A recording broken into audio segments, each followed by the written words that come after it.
Olá, amigos, amigas, irmãos e irmãs de caminhada no Evangelho de Jesus. Meu nome é Pedro Romualdo, mas antes de iniciarmos nossos estudos, gostaria de convidar a todos para a nossa prece inicial. Fechemos nossos olhos, elevemos nosso pensamento ao Pai, para que bem possamos realizar com muito amor essa prece inicial. Pai, Pai de infinita bondade, Mestre Jesus, amigos espirituais, felizes e agradecidos aqui estamos por mais uma oportunidade que nos concede de estarmos levando ou trazendo a mensagem do Teu Evangelho para uma compreensão, para um esclarecimento, para a ajuda de tantos e tantos irmãos encarnados e desencarnados, que possamos, Senhor, bem realizar com muito amor e dedicação esse trabalho de hoje. E assim, felizes e agradecidos por tudo que nos concede, é que te pedimos humildemente a permissão para dar por iniciado a nossa reunião, nosso estudo do dia de hoje, dando todos juntos, graças a Deus. Muito bem, mais um encontro de estudos do Evangelho de Jesus através da nossa Fake Online, um canal criado com a intenção de darmos uma pequena contribuição na divulgação dos ensinos de Jesus, que nos conforta, que nos ajuda, que nos equilibra. Isso é muito bom. O tema que iremos hoje abordar é o item 14, Caridade para com os criminosos, que está no capítulo 11 do Evangelho segundo o Espiritismo, denominado Amar o Próximo como a si mesmo. É um tema muito interessante diante do que vemos no nosso dia a dia. Não é tão simples assim. Percebemos que devemos ser caridosos com todos. Como é que nós devemos, então, proceder? Então, precisamos, inicialmente, entender o que é a caridade e quem são esses criminosos. O que significa caridade? Significa ter compaixão e solidariedade para com a necessidade dos outros. E quem são os criminosos? Criminosos, neste caso, têm o sentido daqueles que se comprometeram em vidas passadas ou nessa, em atos, pensamentos, palavras, sentimentos ou ação que são contrárias às leis de Deus e que precisam ser corrigidos. Quantos de nós ainda comete esses equívocos? Por várias razões. Vivemos no dia a dia de brigas constantes, discussões, irritabilidades, tantas questões. Mas é interessante também lembrarmos, sobre a pergunta 866 do Livro dos Espíritos, que Kardec faz a indagação aos amigos espirituais, de qual é o verdadeiro sentido da palavra caridade como a entendia Jesus.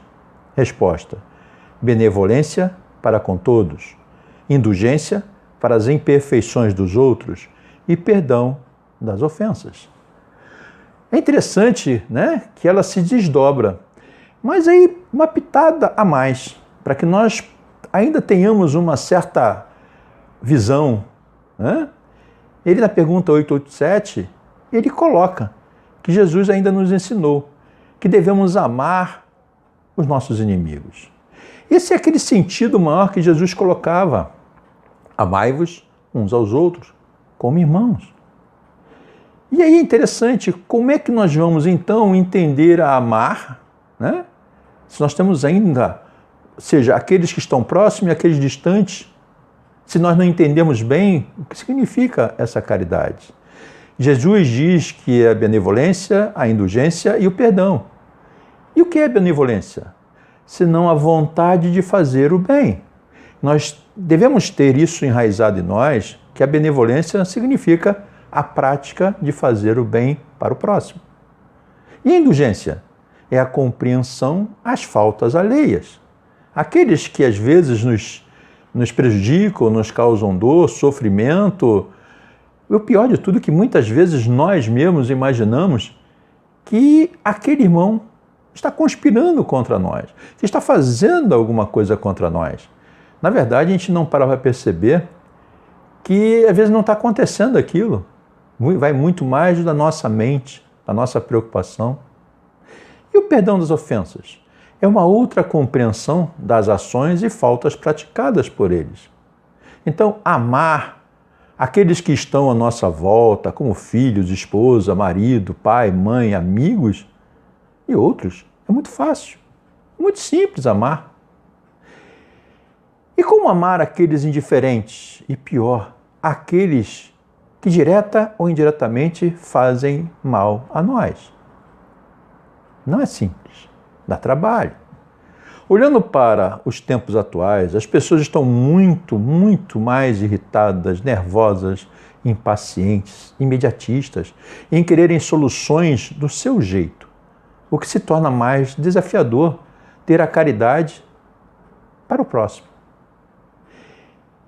Muitas vezes nós nos pegamos com uma certa ansiedade, com um desejo maior, que as nossas questões sejam melhor entendidas, melhores correspondidas, e aí é que vem a grande questão de como nós estamos procedendo.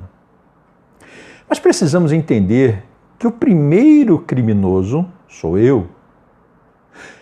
Diante das inúmeras falhas que cometi ou que ainda estou cometendo e que preciso me melhorar.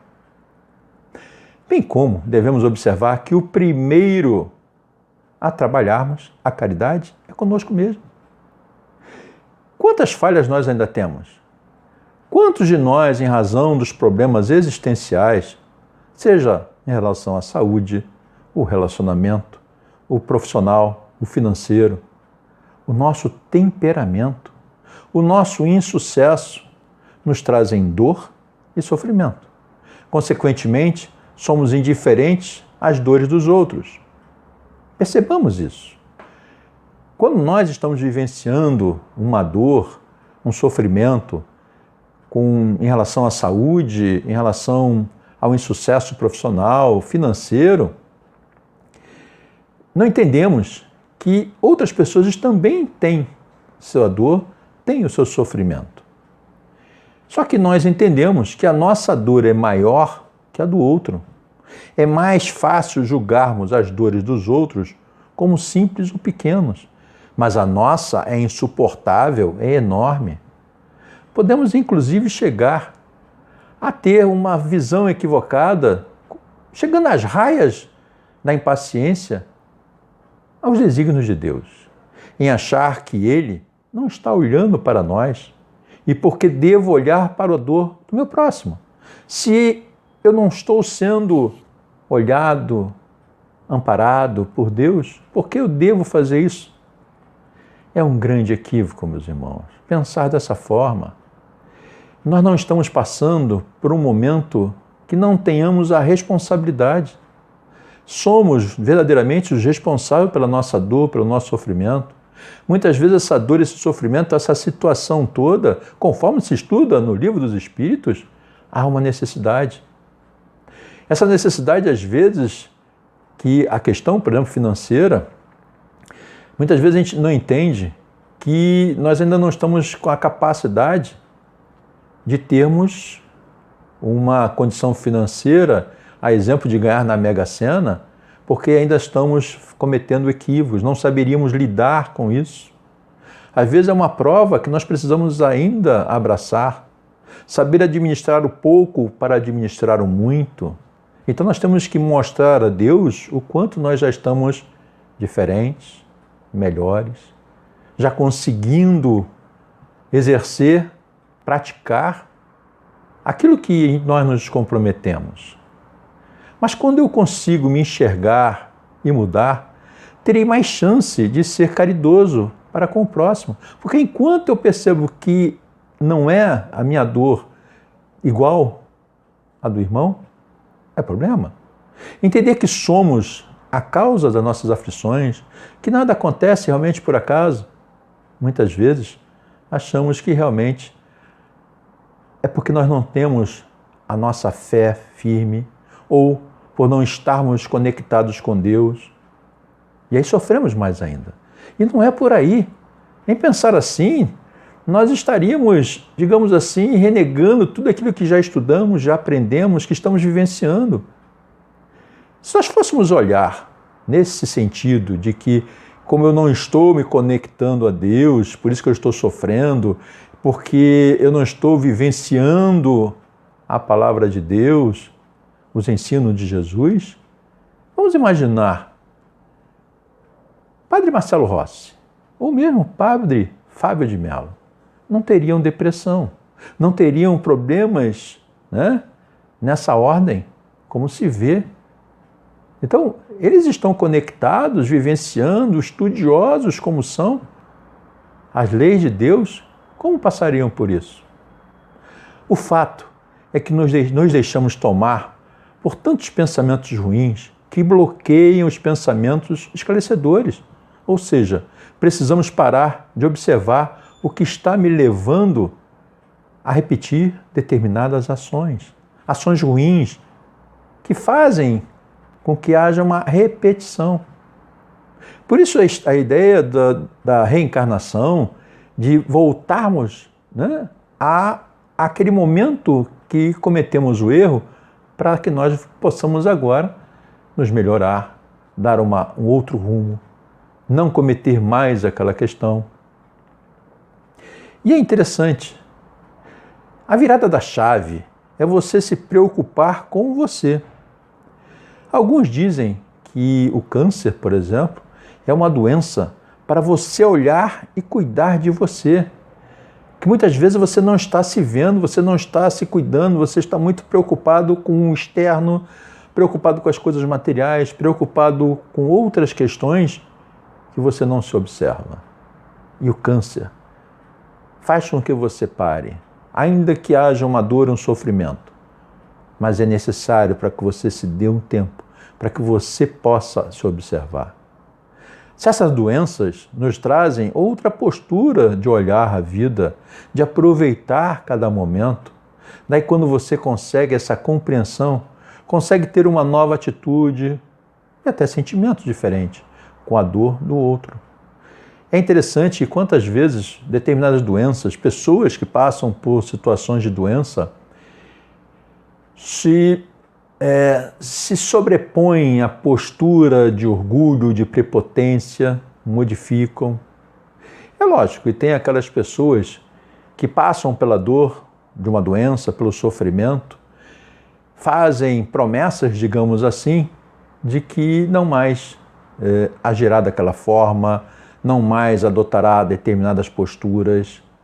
Mas depois de passar um tempo, ela volta a cometer os mesmos equívocos. Ela esquece de tudo aquele processo que ela vivenciou, da dor, do medo, da insegurança, da dúvida de poder realizar outras coisas. E é isso que é importante. Mudando o nosso olhar de piedade para compaixão, inclusive. Quantos de nós, às vezes, têm um olhar de piedade? O que é o olhar de piedade? É como você, mais ou menos, se coloca em uma posição superior ao outro, à dor do outro.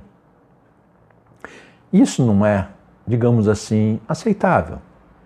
Já o olhar com a compaixão é você se colocar no lugar do outro, é reconhecer que aquela situação traz uma grande dor para aquele irmão, que muitas vezes para você pode ser algo pequeno.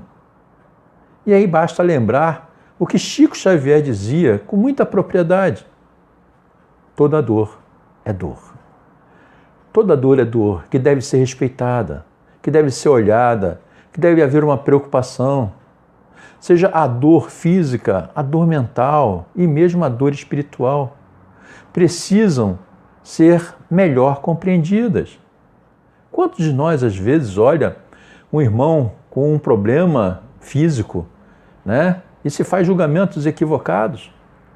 Quantas vezes nós somos esses juízes que julgamos e condenamos aquele irmão, aquele espírito, por acharmos ou rotularmos, fazermos um julgamento precipitado, que muitas vezes aquele corpo físico dele tem uma razão. Até porque quantos de nós, estamos no momento da reencarnação, não nos importamos com um tipo de corpo, achamos que queremos reencarnar de imediato e aceitamos qualquer corpo. Muitas vezes tem o sentido de algo que nós nos comprometemos em vidas anteriores, mas muitas vezes não. Muitas vezes aquele corpo está assim até para servir de exemplo para muitos de nós. A dor mental, quantos de nós também faz algum julgamento precipitado, equivocado, de alguns irmãos que nascem com algumas limitações, com algumas dificuldades de compreensão, ou até mesmo com retardamentos. Já há o pré-julgamento de que aquele irmão fez algo de errado em vidas anteriores, por isso ele precisa passar por aquilo. E não é bem verdade. Os bons amigos espirituais dizem, pode ser que aquele irmão, que aquele espírito tenha vivenciado, passado por alguma situação, mas às vezes não. Tem aqueles irmãos com as questões espirituais, que muitas vezes nós falamos a respeito, que não é à toa que aquele irmão está sendo, digamos assim, procurado por obsessores. Até porque todos nós, sem exceção,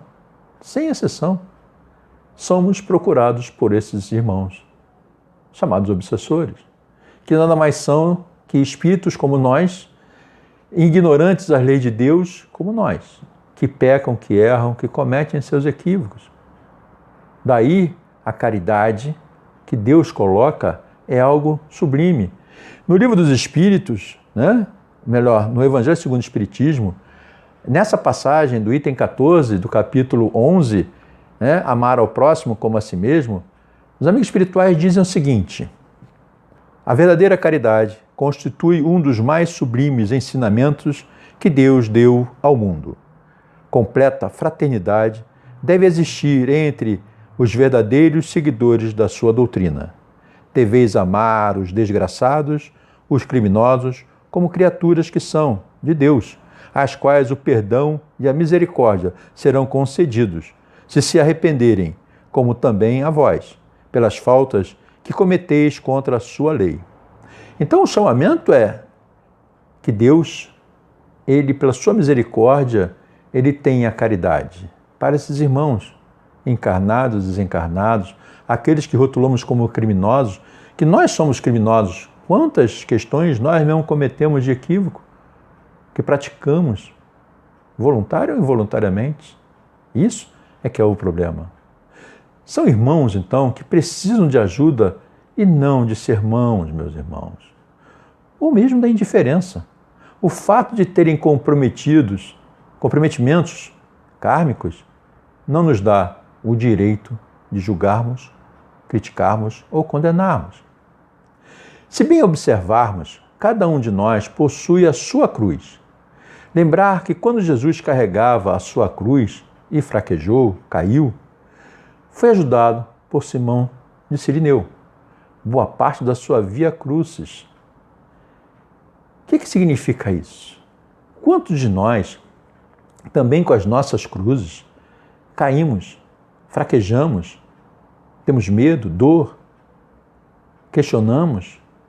E Jesus, na sua demonstração, nessa caminhada, carregando a sua cruz para o Calvário, o que acontece?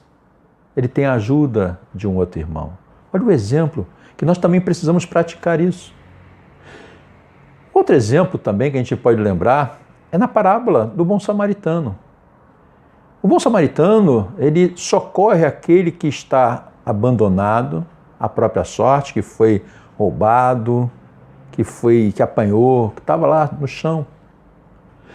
Onde é demonstrado que ele tem a compaixão para aquele irmão que está ali, independentemente da ação ou omissão do sacerdote e do levita, que também era sacerdote, que passam, vêm e não param para ajudar. É isso que nós devemos perceber. Jesus inúmeras vezes nos mostra que devemos ser caridosos com o nosso próximo, independentemente de qualquer condição, de diferença de nós, seja ela da cor, raça, gênero ou outros. Às vezes nós nos limitamos porque a minha religião, ou porque o meu conceito, Não tem porquê. Existe a necessidade de entendermos realmente que se trata de filhos de Deus como nós, aquele irmão que está passando por aquela dificuldade. E aí vale a espiritual. física, mental e espiritual. A espiritual, quantos de nós, às vezes, também, além da questão da obsessão, quantos de nós, em função da nossa mediunidade, dessa percepção, dessa sensação física, desse sentimento, dessa ideia que muitas vezes nos abalam, que nos tiram um pouco o equilíbrio, precisamos entender que esse irmão está passando, mas ele precisa de ajuda. E aí uma casa espírita, no seu contexto, que no meu entender tem dois caminhos, o caminho de mostrar, de ensinar, de orientar a questão do Evangelho de Jesus na vida daquele médium, daquela pessoa, e o outro é ajudar no desenvolvimento mediúnico, porque tenho certeza, meus irmãos, para quem tem essa sensibilidade não é simples, é uma dor, dá uma insegurança, dá medo, tem muitas questões que envolvem essa questão da mediunidade, né? Onde nós precisamos realmente entender o que está acontecendo. Vale lembrar que, como já possuímos certo conhecimento das leis de Deus e estamos voltados a seguir o ensinamento de Jesus, logo já se deve fazer eco em nós a caridade, como a compaixão e o perdão ao próximo. Se ainda temos certas dificuldades de exercer esses ensinos, precisamos trabalhar mais isso em nós. Pois como posso dizer que amo a Deus se desobedeço a sua orientação? É como dizer, mais ou menos, eu amo a Deus e a Jesus nessa parte, nessa questão. Mas quanto ao perdão, eu ainda não tenho condições, eu ainda estou com um problema quanto a isso, eu não vou conseguir perdoar aquele que me fez mal, aquele que está fazendo mal à humanidade, mal a um próximo. Não é simples, porque não está realmente consolidado ainda em mim esses ensinamentos. É quando Jesus diz, amar a Deus sobre todas as coisas e ao teu próximo como a si mesmo. Porque não adianta a gente falar sobre os ensinos de Jesus e não praticar. Como se sabe que dará trabalho? Todo esse exercício, toda essa situação de nós tentarmos nos modificar, dá trabalho. Daí necessitamos iniciar de uma forma como uma obrigação, ainda que contrariados, de querer entender o próximo, de ter a paciência. Veremos que à frente já teremos muito mais paciência e, por fim, se tornará algo natural. A cautela está no nosso olhar de como avaliamos certas ações que não nos agradam. Principalmente nessa situação é tirar o ódio, trabalharmos muito mais a paciência.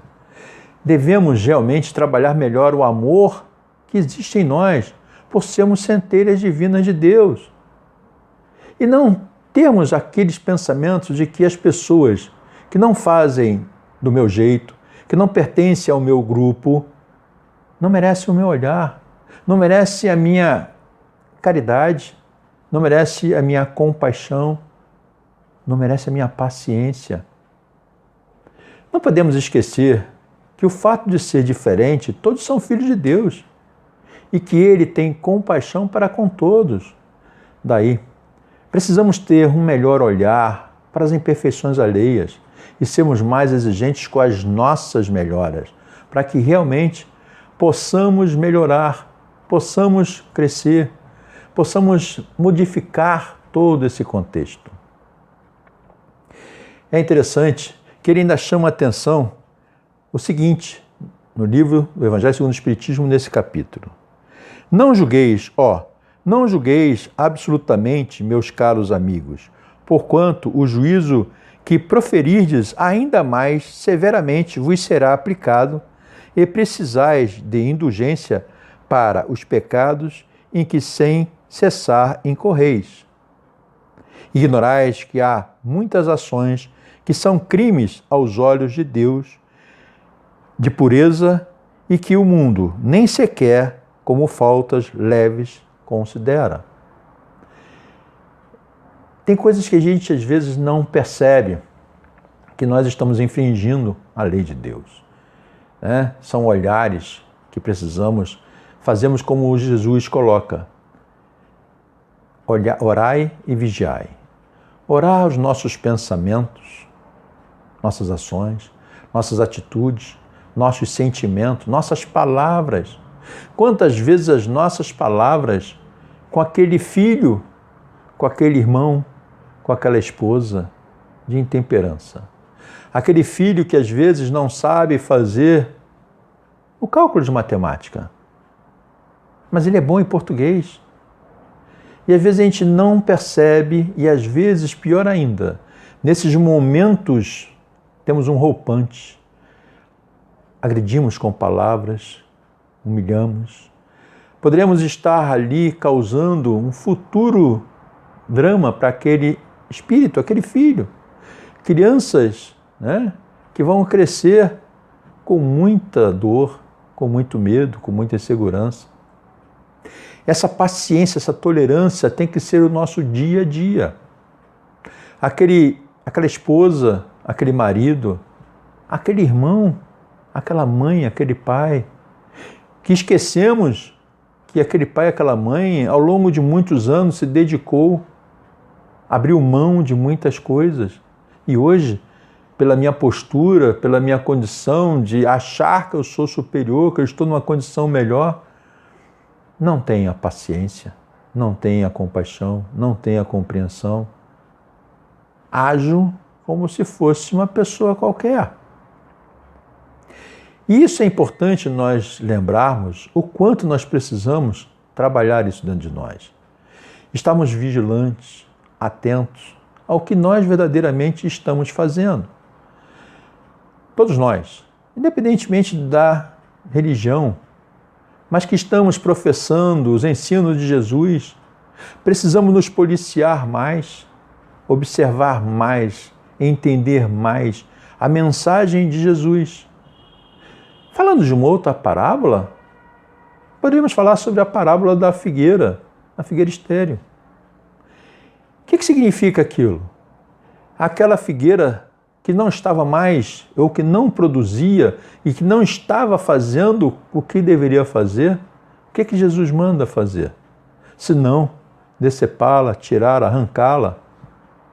Quantas vezes nós ainda estamos cometendo equívocos de estarmos com a responsabilidade, com o título de pai, mãe, avó, tio, tia, padrinho, madrinho, que importa, daquele espírito que está ali, necessitado de uma ajuda, da compreensão para poder vencer todas aquelas imperfeições que ele traz de vidas anteriores, nas mazelas que precisam ser corrigidas, que precisam ser ajudadas. Mas ao contrário disso, esquecemos da grande oportunidade que Deus delega os filhos dele para nós, para que nós realmente, como tutores, tenhamos a sabedoria, a condição de ajudar e não de prejudicar, de não causar dor, de não impedir o sucesso daquele irmão. Às vezes um irmão que tem uma dificuldade profissional, ao invés de nós ajudarmos aquele irmão a compreender, nós acabamos criticando, fazendo maledicência. Olha o nosso comportamento, que às vezes a gente não percebe o grau de comprometimento para com as leis de Deus. Caridade, compaixão, indulgência, perdão. Tantas questões que nós precisamos trabalhar. Vale lembrar uma frase que gostamos muito dentro da doutrina espírita de falar. A semeadura é livre, mas a colheita é obrigatória. Quantos de nós, às vezes, estamos vivenciando essa dor, esse sofrimento, em função da má semeadura? Nessa vida ou em vidas anteriores. Logo, é importante percebermos quais são essas sementes que hoje eu ainda estou plantando. Se não é melhor eu mudar essa semente, se não é melhor eu agora avaliar melhor essa semente da irritabilidade, da maldade, da raiva, do ódio, da impaciência, da intolerância e gerarmos muito mais as sementes da virtude, do amor, da compreensão, da paciência, da tolerância, do altruísmo. Quantas e quantas virtudes podemos acoplar, podemos nos ligar, podemos trabalhar no nosso dia a dia. Como eu disse, não é fácil, dá trabalho. Dá trabalho ter essa visão, essa disciplina. Como Jesus, melhor dizendo, como Chico Xavier, através do seu amigo espiritual, seu mentor espiritual, Emmanuel, para que ele pudesse bem realizar as tarefas, ele precisava de 3 coisas. Disciplina, disciplina e disciplina. É o que nós precisamos nos disciplinar. Estarmos muito mais trabalhando, voltados para que estejamos caminhando nos ensinos de Jesus para conosco e para com o nosso próximo. Entendendo que nós precisamos nos melhorar muito. No momento que eu me melhoro, no momento que eu me enxergo, que eu sei que eu tenho as minhas limitações, que a minha dor e o meu sofrimento não é maior do que a do meu próximo, que eu posso, ainda que com sofrimento, ajudar. Porque muitas vezes um ombro amigo, uma palavra pode fazer a diferença, ainda que eu esteja com problema. E aí vale lembrar, essas questões são provas, são desafios. Então nós precisamos perceber também como é que nós estamos lidando com essas provas, com esses desafios, com essas questões que aparecem no nosso dia a dia. Como é que nós estamos lidando com isso? Como é que nós podemos realmente evitar todo esse processo e ajudar? Isso é caridade. Caridade para com o próximo, caridade para comigo. Entender a dor. Como Chico diz, toda dor é dor. Façamos o exercício de disciplina nas leis e ensinamentos de Jesus. Ainda que seja gradualmente, ainda que seja um pouquinho todo dia. É mais ou menos quando nós pensamos em aprender a falar um idioma, o inglês. Se a cada dia nós aprendemos uma palavra, em 365 dias, quantas ações, quantas palavras nós já teremos incorporado no nosso dia a dia e colocar em prática. Porque não adianta você aprender uma palavra e não repetir, não ter uma nova visão.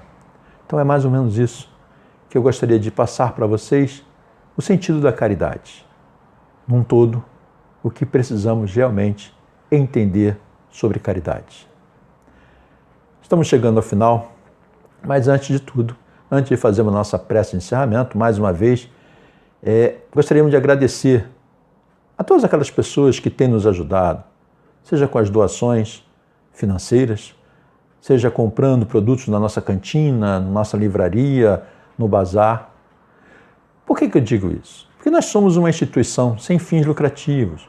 Vivemos realmente de doações. Essas doações nos ajudam a pagar os altos custos de manutenção da casa, como água, luz, empregados, encargos sociais. Se você quer nos ajudar, vai ser de uma grande valia. Entre no nosso site www.fake.org.br. Lá você terá as informações de como nos ajudar, os tratamentos, tudo aquilo que está acontecendo na casa. Entre e participe. Ajude-nos a ajudar. Agradeço do fundo do coração, a casa agradece a compreensão de cada um de vocês. E agora, mais uma vez, convido a todos a fazermos uma prece de encerramento, aonde peço que fechem seus olhos, descruzem braços e pernas, relaxem, respirem profundamente e elevem seu pensamento ao Pai, para essa ligação de agradecimento.